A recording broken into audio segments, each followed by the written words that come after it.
The discs between the bones in your back are the shock absorbers and the suspension system of your body. When we twist and bend, sometimes, just like we roll an ankle, we can roll a disc in the back and neck. This is called a herniation. When a disc gets damaged, the tissue and fluid from inside the disc starts to break through the walls of the disc and escape out into the tissues and nerves around it.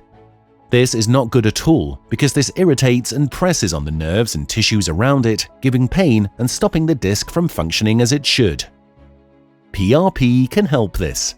Exactly like when the body gets a simple cut to the skin, your body naturally sends blood to the area that contains PRP, which draws both sides of the wound together like a magnet.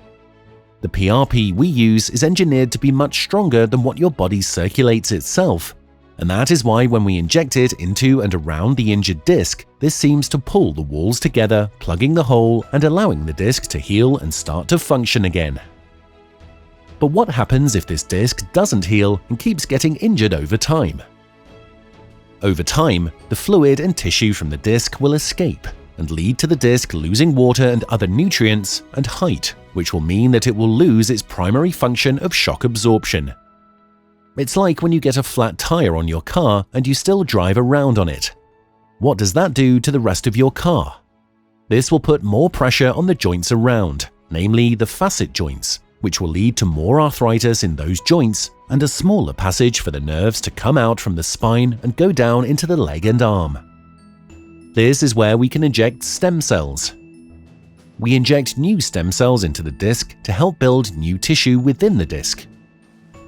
And we blend it with PRP so it can pull together the walls,